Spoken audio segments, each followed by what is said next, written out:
Bienvenue dans ce premier épisode de l'interview pique-nique. C'est un nouveau format où on échange autour de sujets politiques, écologiques, sociaux avec des invités engagés. On se retrouve pour parler d'un sujet qui nous concerne toutes et tous, c'est la santé environnementale. On commence avec Dans ton panier qui reviendra sur les actualités récentes autour de la santé environnementale.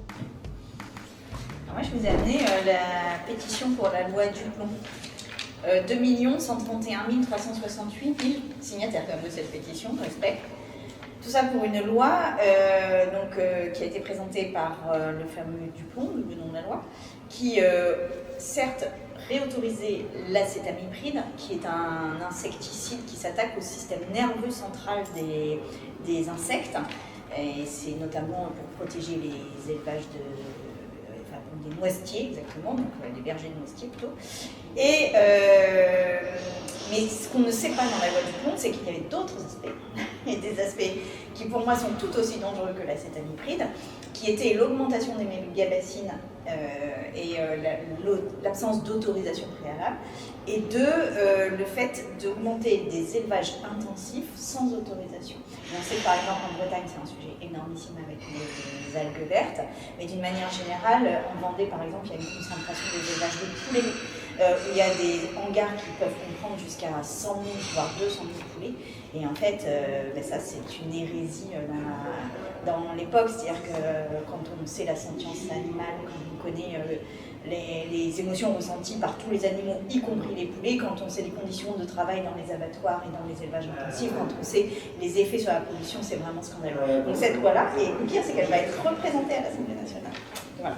Alors dans mon panier, j'ai une petite photo souvenir de notre déplacement à Neuville-Régnier, où on a rencontré l'ancien maire, malheureusement, Jérôme Foyer, et son adjointe Christelle Cailleux, pour parler d'une mesure de santé environnementale qui a été prise au niveau de la commune, qui s'appelle l'ordonnance verte. Et en fait, le principe, c'était de fournir des paniers de légumes bio à toutes les femmes enceintes de la commune et plus largement, si possible, de la communauté de communes. Et en fait, ce principe était non seulement de fournir une alimentation saine aux femmes enceintes pour leur futur bébé, mais aussi de sensibiliser en fait toutes ces futures mamans à la nécessité d'une alimentation, si possible bio, saine pour leurs enfants, et en fait de les sensibiliser aussi aux produits à cuisiner plutôt qu'aux plats cuisinés, etc. Et ça a très très bien marché, ça a démarré, mais la mesure est extrêmement efficace en termes de sensibilité surtout. C'est-à-dire, et à Strasbourg, ils l'ont déjà expérimenté. Tout à fait. Alors, Neuville-Régnier, c'était la première commune dans les Pays de la Loire à le faire. Mais effectivement, à Strasbourg, ils l'avaient expérimenté. Et c'est vrai que c'est plutôt en termes de changement de pratique, de prise de conscience et de changement de pratique des femmes enceintes que ça a beaucoup d'intérêt. Se mettre à cuisiner des légumes, changer un petit peu sa manière de cuisiner et de manger, et puis s'habituer à ne pas acheter des produits cuisinés en général toujours très équilibrés et surtout plein de sucre et de gras pour faire des produits locaux, bio et qui sont bons pour toute la famille, quoi. Donc voilà, on est allé les voir, le dispositif fonctionnait, on ne sait pas s'il va continuer. Dans mon panier, moi, c'est l'article de Hélène Grosbois qui a été publié dans la presse régionale.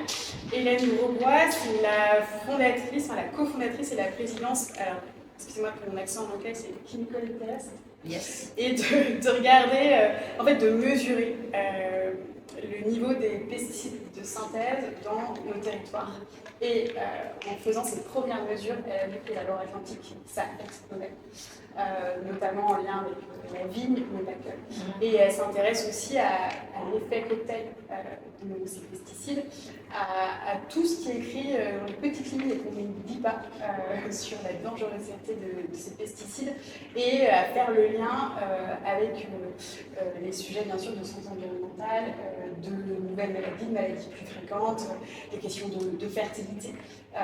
Et donc elle travaille avec un conseil scientifique pour essayer d'objectiver aussi tout ça, pour apporter de la donnée, parce qu'aujourd'hui on a les chiffres, mais ils ne sont soit pas donnés, Et donc il faut aller auprès de l'Agence régionale de santé. Donc il y a du lobbying à faire, enfin, je sais que les parlementaires, vous le faites, et c'est important. Et en Pays de la Loire, et notamment en Loire-Atlantique, on avait aussi beaucoup d'associations qui se sont créées pour avoir la donnée, pour avoir aussi, alors c'est pas l'annuaire, mais comment le registre des cancers.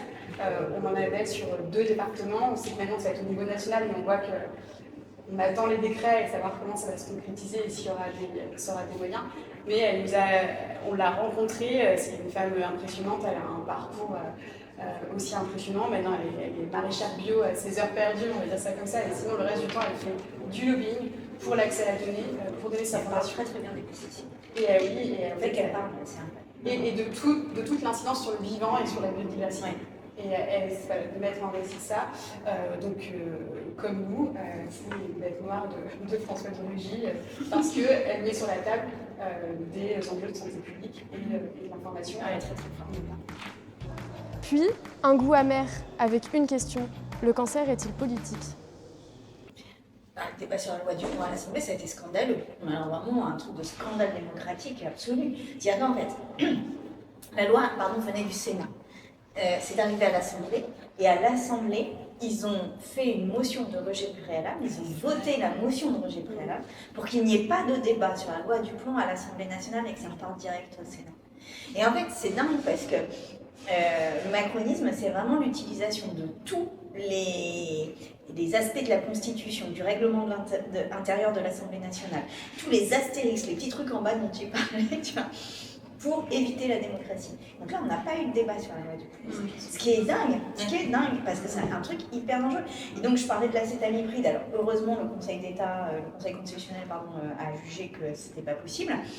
Mais en fait, c'est quand même incroyable qu'il soit allé jusqu'à le réautoriser parce que dans des études qui ont été faites au Japon, etc., et partout dans le monde, on retrouve l'acétamipride dans les nuages, dans l'eau de pluie, et on l'a retrouvé aussi dans le liquide encéphalorachidien, je crois que c'est comme ça que ça s'appelle, c'est-à-dire le liquide qui entoure le cerveau dans la tête d'enfants. Et en fait, ce que les gens nous disaient, c'est « oui, mais c'est pas grave, parce que l'étude, elle est faite que sur 14 enfants, je crois ». Mais en fait, il suffirait qu'on le trouve chez un enfant et ça devrait nous suffire pour tout arrêter. Et en fait, cette loi du plomb, alors c'était quand même assez incroyable parce qu'au moment du vote, du coup, final à l'Assemblée, encore une fois sans débat, il y avait Fleur Breteau dans les tribunes de l'Assemblée. Et normalement, quand on est dans les tribunes de l'Assemblée, on n'a absolument pas le droit de parler, on n'a pas le droit de... Et quand le vote a eu lieu, elle s'est levée avec sa tête sans cheveux liée au traitement de la chimio, elle s'est levée comme ça. Et elle a dit « honte à vous, je crois, ou vous aurez des morceaux à couture », je ne sais plus quelle était sa phrase exactement. Et ça a jeté une espèce d'énergie dans l'Assemblée qui était incroyable. Et moi, je vais vous dire, c'est la seule fois, c'est le seul vote où j'ai vu des députés pleurer. Je crois que j'ai pas le souvenir d'avoir vu sur un autre texte des députés pleurer, mais là on pleurait. Tellement c'était incroyable que cette loi passe, une loi FNSEA, une loi de lobby pur, une loi complètement incompréhensible sur le plan de la santé, sur le plan des biens communs, parce que l'eau c'est quand même un bien commun. Et voilà. Et en fait, il y a des moments qui sont très durs à l'Assemblée parce qu'on parle souvent des débats, on a l'impression qu'on crie, etc. Mais en fait, les moments les plus durs, c'est quand on perd des votes aussi importants que ceux-là. Et là, j'ai vu des députés pleurer. Pourquoi le cancer est politique? Parce qu'en fait, le cancer est très politique parce qu'une partie probablement très importante en fait, des cancers sont liés à ce que nous respirons, ce que nous mangeons, ce que nous touchons aussi, à nos modes de vie, à nos modes de production. Et en fait, nos cancers sont aujourd'hui des conséquences de nos modes de production. Et en fait, ça, je pense qu'il faut vraiment l'avoir en tête parce que c'est vraiment la conséquence presque directe d'un mode de production. Et en France, c'est un chiffre qui est assez peu connu et je vais d'ailleurs commencer une mission là-dessus dans les semaines qui arrivent, c'est qu'on est le premier pays au monde en termes de prévalence du cancer du sein. Premier au monde. Alors, au départ, les explications, c'était oui, mais parce qu'on fait plus de prévention. C'est qu'en fait, parce qu'il y a des pays où ils font autant de prévention que nous et pour autant ils ont des prévalences moindres. Mais par contre, on a des effets cocktails de pesticides. Par contre, on a aussi des territoires historiques, notamment avec le chlordécone, où probablement qu'il y a une imprégnation très sous-évaluée des femmes au chlordécone et des effets sur leur santé à elles. Et donc, on va investiguer tout ça, on va regarder tout ça dans le cadre d'une mission d'information. Évidemment que notre santé est politique et les cancers que nous vivons actuellement sont politiques. Je pense au cancer du pancréas aussi qui explose, et particulièrement dans la population jeune. Enfin, c'est incroyable qu'on préfère la rentabilité agricole à notre santé. C'est marrant, sur le chlordécone, l'image du cancer associé, c'est celui de la prostate. Absolument. Par exemple, j'avais jamais entendu parler des conséquences. Alors, c'est nouveau. D'accord. En fait, aujourd'hui, le fonds d'indemnisation reconnaît le cancer de la prostate comme étant une des conséquences du chlordécone.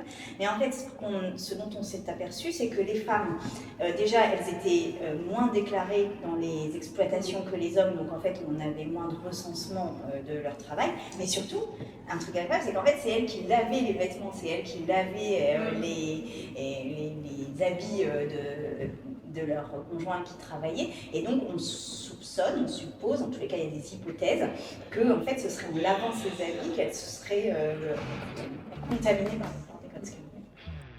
Ensuite, dans Café sans filtre, on parlera de la place des femmes en santé Ce environnementale. qu'elle a vu aussi, c'est les inégalités liées au cancer. En disant, c'est quelque chose de politique parce que les femmes qui ont moins de ressources, c'est plus compliqué pour elles de faire face à la maladie, de gérer ça avec le travail, avec la famille, et que même si on a un système d'association qui vient en aide et qui apporte aussi de l'aide financière, pas que morale, elle a vu aussi ces inégalités face à la maladie. Et donc elle assiste aussi beaucoup là-dessus. Et c'est vrai que sur le cancer scolaire, on a une collègue, Gaëlle Rougeron, qui a été au lancement de l'antenne à Nantes, et elle a été frappée de voir toutes ces femmes, de tout milieu, de tout âge, qui viennent en tout cas s'engager sur cette question-là, qui ne sont pas forcément politisées, ou qui ont parfois des opinions politiques différentes, mais de toute catégorie sociale, et un focus aussi sur comment accompagner les femmes qui sont soit en précarité, on va dire, professionnelle. Il y a un truc aussi qu'on ne dit pas suffisamment sur l'exposition des femmes au cancer, c'est le fait qu'elles fassent plus souvent le ménage que les hommes. Elles sont aussi plus exposées à des produits chimiques et à des cocktails de produits chimiques dont certains peuvent avoir des effets cancérigènes. Et en fait, il y a une imprégnation tout au long de la vie, tu vois. Alors évidemment, on pense aux femmes à l'intérieur de leur maison qui nettoient davantage, mais on pourrait penser aux aides à domicile, aux femmes de ménage, aux personnes qui nettoient par exemple dans les hôpitaux, qui sont hyper imprégnées de produits chimiques liés au fait de désinfecter, au fait de détartrer, enfin tout ce que vous voulez. Et en fait, ça fait des effets terribles. Et les femmes de ménage, par exemple, ont plus de produits chimiques dans le sang que les ouvriers de la chimie. Alors peut-être pour terminer juste avec l'aspect le cancer est politique, en exemple un peu local, on va parler de cluster. J'appelle ça un cluster, mais l'ARS a parlé de surmortalité par cancer dans l'agglo de Saint-Nazaire. Et là, on est plus sur la pollution industrielle. Et moi, j'ai vu les freins à connaître précisément en fait les causes de cette surmortalité, parce qu'on ne veut pas s'attaquer à l'industrie qui fait vivre évidemment toute la ville et toute l'agglo. On a les chantiers, on a Airbus, on a tous les sous-traitants. C'est évidemment des milliers d'emplois, mais parler de surmortalité et de causes environnementales, ça pourrait être s'attaquer à ces industries. Alors finalement, l'agglo, elle a obtenu une étude de zone et on a commencé à mettre le nez sur les chiffres, les prélèvements. Ça ne va pas assez loin, mais c'est un début. On demandait une étude épidémiologique à l'époque. C'est plus coûteux, on ne l'a pas obtenu. Et les industries aujourd'hui sont plutôt favorables finalement à ces études et commencent à dire mais si, en fait, il faut connaître la vérité, il faut connaître les chiffres. Plus on les connaîtra, plus on sera en mesure peut-être justement de remédier à ces effets. Mais on voit parfois que c'est les politiques qui sont en retard sur les industriels. Et c'est eux qui freinent et ils sont presque finalement moins moteurs dans la recherche des causes de pollution industrielle que les industriels eux-mêmes. Et c'est là où on se dit qu'il y a un problème. On pense aussi aux voisins de Saint-Gatien, donc c'est pas dans cette région-là, c'est dans la région d'à côté, mais avec le cluster de cancer pédiatrique, où ils sont obligés de payer eux-mêmes les études de sang de leurs enfants et de cheveux de leurs enfants pour montrer l'imprégnation aux produits chimiques. Et sur les PFAS, ça a bien marché en fait, l'étude que vous aviez fait aussi. Oui. Enfin, il y a eu un écho. Et puis là, on entame une bataille sur le cadmium grâce à Benoît Pitot. Parce qu'en fait, dans les pesticides et dans les engrais, il y a des engrais qui sont plus ou moins imprégnés de cadmium. Ceux qui sont le plus imprégnés de cadmium sont ceux qui viennent du Maroc, et ceux qui le sont moins viennent de Russie. Donc en fait, on a un sujet à la fois géopolitique et de santé. C'est-à-dire que pour éviter d'importer des produits de Russie, eh bien, on les importe davantage du Maroc, d'où un problème d'imprégnation de cadmium. Mais en fait, la seule solution, c'est de moins en utiliser. On va prendre l'exemple là, nous, de notre groupe. C'est vrai qu'on a pris l'initiative de faire ce parcours santé environnementale, qui est à la fois un parcours sur toutes les questions qui se posent sur quelle est l'influence de l'environnement sur notre santé, quelle est l'incidence, on va dire. Et puis, ça nous permet à la fois de rencontrer des partenaires qui sont directement impliqués, voire militants, sur les territoires, tous les départements. On essaie d'aller dans tous les départements, mais aussi bien des gens militants que des victimes de pesticides, et puis des gens qui prennent l'initiative, comme Muriel Régnier pour l'ordonnance verte, mais aussi justement ces collectifs qui essaient de trouver des solutions. Et je pense qu'effectivement, il y a des citoyennes très mobilisées sur la santé, et moi je dirais que c'est aussi sur eux qu'on a envie de s'appuyer, c'est-à-dire que les politiques sont là pour prendre des mesures, des dispositifs, les aider éventuellement, mais souvent les initiatives elles émergent de collectifs d'hommes et de femmes, beaucoup de femmes. À Sainte-Pazanne, c'est aussi une femme qui s'est mobilisée contre les cancers pédiatriques. Donc nous, on a envie de soutenir ces femmes qui se battent, quoi. Et on se dit, il faut qu'on soit à la hauteur parce qu'il y a des politiques aujourd'hui qui ne veulent ni en entendre parler, ni même se retrousser les manches, quoi, pour se battre. Donc quand on voit que dans la société civile, des femmes se battent avec leurs propres moyens et très peu de moyens finalement, on se dit qu'il faut que nous, élus, on soit un peu à la hauteur et qu'on les relaie et qu'on les aide autant que possible. Les femmes, elles payent un plus lourd tribut sur le cancer que les hommes, déjà parce qu'elles-mêmes, elles ont des cancers, que quand elles ont des cancers, je rappelle quand même qu'elles sont beaucoup plus quittées par leur conjoint que quand c'est l'homme qui a le cancer. Donc en fait, elles se retrouvent souvent toutes seules à devoir gérer ce cancer. Quand elles ont des enfants, elles peuvent avoir les enfants plus leur cancer à gérer, ce qui est quand même une vraie problématique. Et puis derrière, comme nous sommes assignés aux soins, au care, eh bien, ce sont les femmes aussi qui prennent soin des autres et qui prennent soin des malades. Et donc, en fait, il y a une forme de surexposition aux conséquences du cancer, si ce n'est au cancer, du moins aux conséquences du cancer.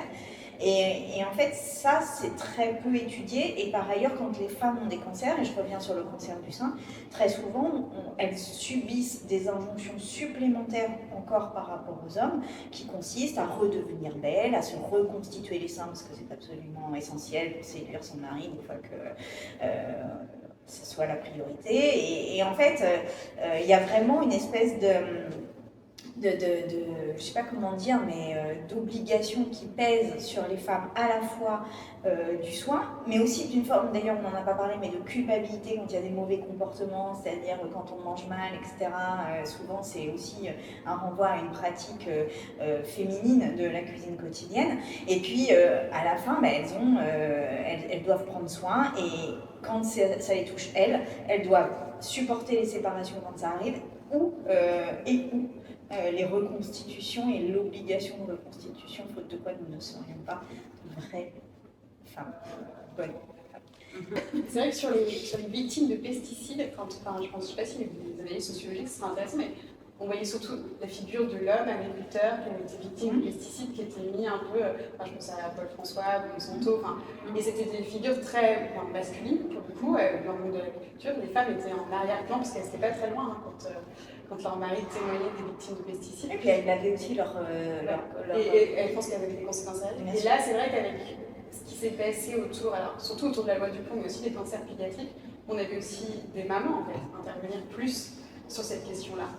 Et puis, cancer colaire, j'en parlais tout à l'heure aussi de ce qu'avait vu Gaëlle à cette réunion de lancement, des femmes qui décident de faire ça collectivement. Mais c'est plus une victime dans son exploitation qui témoigne, qui brise l'omerta, c'est plusieurs femmes sur cette question du cancer qui décident de se réunir, de se monter en association, en collectif, et de s'appuyer aussi sur des procédés de mobilisation qui fonctionnent, de s'associer aussi aux luttes agricoles. On les a vus aussi au comité de la Confédération paysanne, parce que derrière leur cancer, elles savent qu'il faut qu'il y ait plus de paysans et de paysannes bio qui s'installent sur les territoires. Et donc, je trouve en tout cas qu'effectivement ça fait du bien aussi qu'elle s'empare de cette chose médiatique pour parler de ces questions de cancer qui sont politiques, n'en déplaise à certains et à certaines.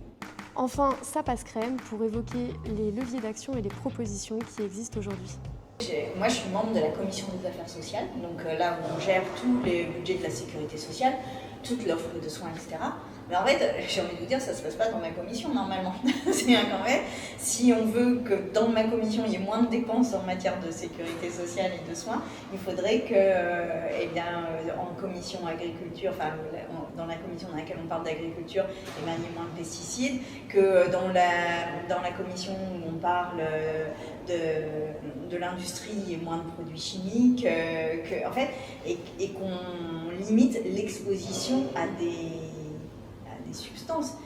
Mais et après, bon, on n'a pas du tout parlé, parce que c'était pas que le cancer quand même, la santé environnementale. Moi, il y a un truc, pardon, parce que du coup je fais un petit pas de côté, mais il y a quelque chose qui me semble très important à noter, c'est que dans la santé environnementale, et parce qu'on y pense beaucoup moins, il y a aussi la question de la santé mentale, parce que ce qu'on observe dans la dégradation de la santé mentale, générale, mais en particulier chez les jeunes, c'est une éco-anxiété majeurissime, majeure, et ce qu'on appelle la solastanchie, c'est-à-dire la perte d'un environnement sain, la perte d'un paysage connu, la perte d'une familiarité de la nature.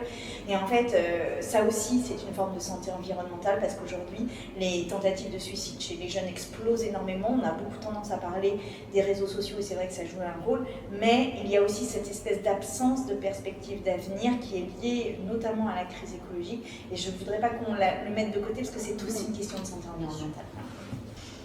Nous, on a commencé notre petit débrief du parcours santé environnementale, même s'il n'est pas complètement terminé. Et on s'est dit qu'à la région, on pouvait aussi faire plein de choses, puisqu'on a la compétence lycée. Dans les lycées, on pourrait aider avant tout à ne serait-ce que respecter la loi Egalim et proposer du bio, non pas à hauteur de 20%, mais si possible de 50 voire 100%.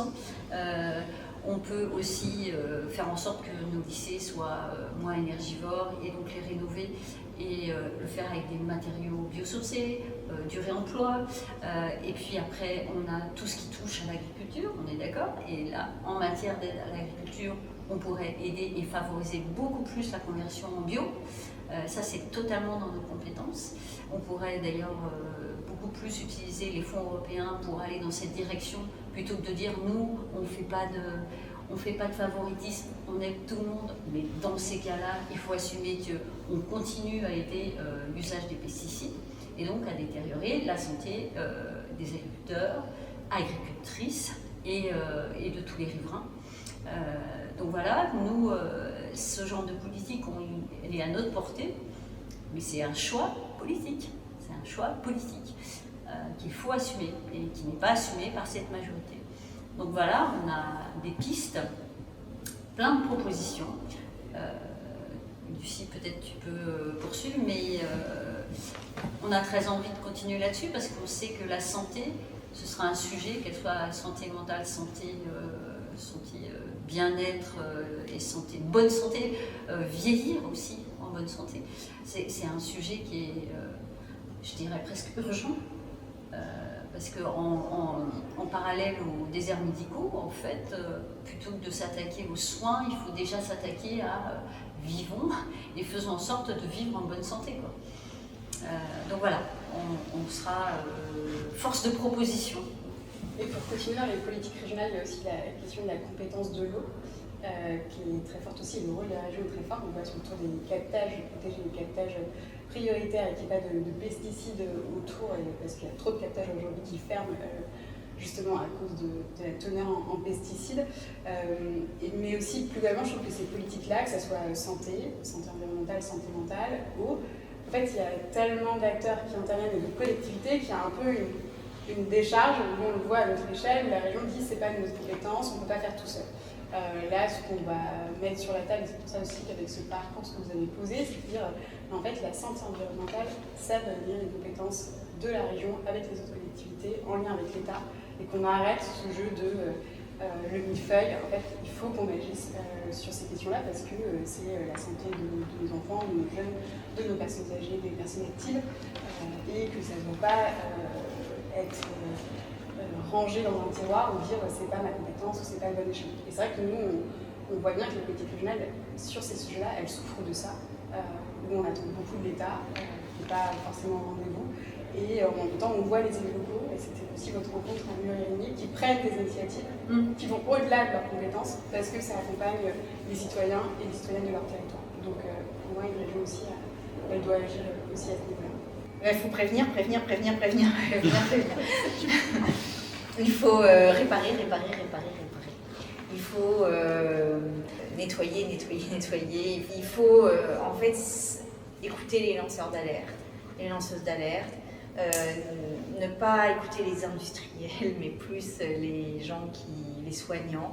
Il faut faire aussi des études un peu systématiques des milieux de vie, en fait, parce qu'aujourd'hui, on ne sait pas si, quand vous ouvrez l'eau de votre robinet, si dans la maison dans laquelle vous vivez, s'il y a des produits, des formaldéhydes, par exemple, des choses qui peuvent atteindre votre santé. On ne sait pas si le terrain sur lequel si vous avez la chance d'avoir un petit terrain, si vous cultivez 3 pieds de tomates, est-ce qu'elles sont polluées ou pas? En fait, aujourd'hui, on ne sait pas, donc on fait comme si on était dans une planète sans sans aucune imprégnation et sans aucune pollution, mais c'est pas du tout le cas. Donc, en fait, la meilleure manière de gérer le cancer, c'est surtout de ne pas l'avoir. Donc, il faut absolument pousser ça. Et quand je vois le plan national de santé qui dit que l'essentiel des cancers est lié à des comportements individuels type alcool et tabac, c'est absolument scandaleux parce que ça évite le sujet de la responsabilité collective, de la responsabilité industrielle, de la responsabilité politique. Et Hélène Grandbois, là-dessus, elle fait aussi pas mal de...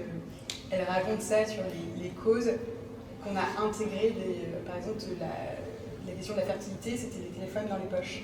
Oui. Et donc en fait, j'aime le cancer du sein, il y avait l'histoire des déodorants et l'aluminium. Oui, c'est vrai. Et donc en fait, elle nous a rappelé tout ça, et c'est vrai c'est beaucoup de causes qui sont individuelles, et du coup comme ça on met les causes politiques, collectives sous le tapis, et on prend la responsabilité des uns et des autres. Et c'est bien de le rappeler.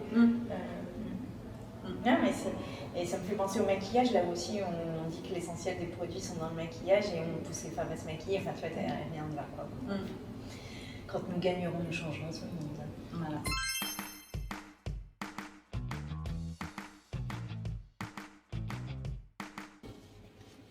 Écoute François, si tu nous entends, arrête de te vendre au plus offrant en mettant en danger tout le monde et en rompant avec tes valeurs si t'en as. Je suis pas sûre, mais enfin si t'en as. Regarde-toi dans une glace et arrête. Parce que maintenant là, il est vraiment question de la santé des gens et on ne rit pas avec ça, on ne plaisante pas avec ça, on ne joue pas avec ça et on ne joue pas un jeu politicien avec ça. En fait, une fois qu'on a eu le cancer, on n'a plus jamais la même vie après. C'est-à-dire qu'on a des conséquences des traitements du cancer, on a toujours cette peur de la récidive qui est comme une espèce d'épée de Damoclès au-dessus de la tête. Toute notre vie en est modifiée, donc t'arrêtes, s'il te plaît, t'arrêtes.